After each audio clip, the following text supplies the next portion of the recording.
Spartan society of ancient Greece is one of the most fascinating and peculiar in the history of ancient civilizations. While other cities such as Athens excelled in philosophy, culture, and democracy, Sparta was characterized by an almost exclusive focus on military discipline and the training of soldiers, not only in its political and social structure, but also in its worldview, ideals, and strict way of life. To understand Spartan society, one must start from its system of social organization.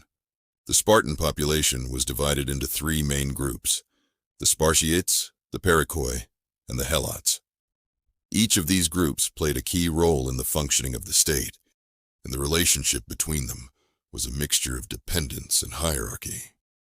At the top of the Spartan hierarchy were the Spartiates, the smallest but most powerful group, composed exclusively of full Spartan citizens. These men were considered warriors by nature and devoted themselves entirely to military service. The Spartiates formed a kind of military elite, as from birth they were trained and prepared to be elite soldiers. The life of a Spartiate began with rigorous selection.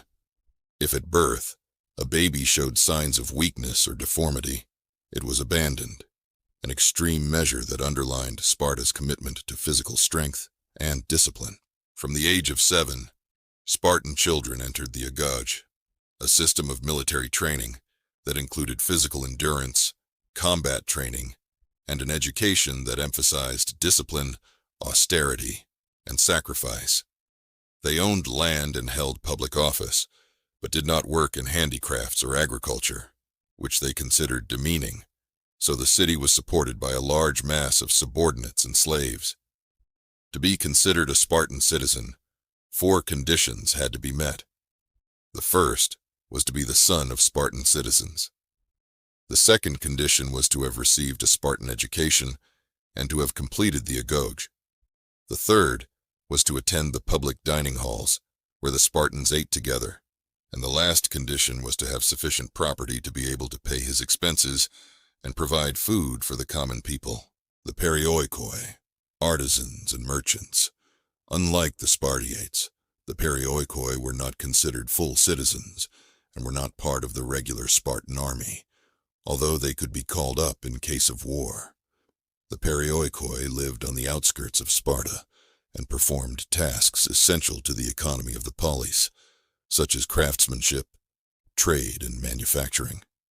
Although they were not full citizens, they enjoyed a certain degree of freedom in their commercial activities and were not subject to the rigid rules of Spartan life. However, they always had to submit to Spartan authority and pay tribute, reflecting their subordinate role in society. The Helots, the subsistence of society. At the bottom of the Spartan social pyramid were the Ilothians, a subject class consisting of former peoples conquered and enslaved by Sparta. The Helots, though living on their own land, were obliged to work it and deliver a large part of their harvest to the Spartiates. These men and women performed all the agricultural work and served as labor to support the military class. Although they were not slaves in the typical sense, their situation was similar. They were subjected to extremely harsh treatment, and their lives were constantly at risk, as the Spartiates kept a close watch on them, and each year war was symbolically declared against them, allowing them to be killed without legal repercussion if rebellion was suspected. The Spartan woman, a unique role. The position of women in Spartan society was unique in comparison to other Greek city-states.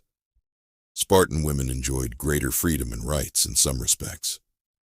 They were allowed to own and manage property, and they received physical training to ensure that they would be mothers of strong future soldiers. Furthermore, unlike other women in ancient Greece, Spartan women were educated, could participate in sports, and enjoyed significant respect in society.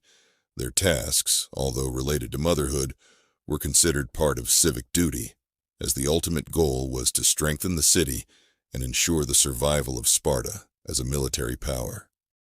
Government, a duality of power. The Spartan political system was also unique. Sparta was ruled by a diarchy, that is, by two kings who shared power and responsibility, in a balance designed to avoid concentration of power. One of the kings was in charge of internal affairs, and the other usually commanded the army in times of war. In addition to the kings, there was an assembly of male citizens, the Apella, which made important decisions, and the Council of Elders, or Gerousia, composed of elderly and experienced Spartiates. The Gerousia was responsible for proposing laws and judging the citizens, while the Ephoros, 5 magistrates elected annually, exercised control over both kings and had the power to stop decisions they considered dangerous to the welfare of the state. Although Sparta was characterized by its harshness and its almost exclusive focus on war, its legacy has endured throughout the centuries. Its way of life inspired respect and awe among its contemporaries, and it is still seen today as an extreme example of dedication, discipline, and sacrifice for the good of the homeland.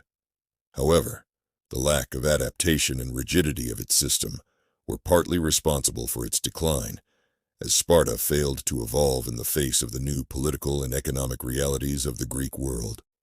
In conclusion, Sparta was much more than a simple city-state.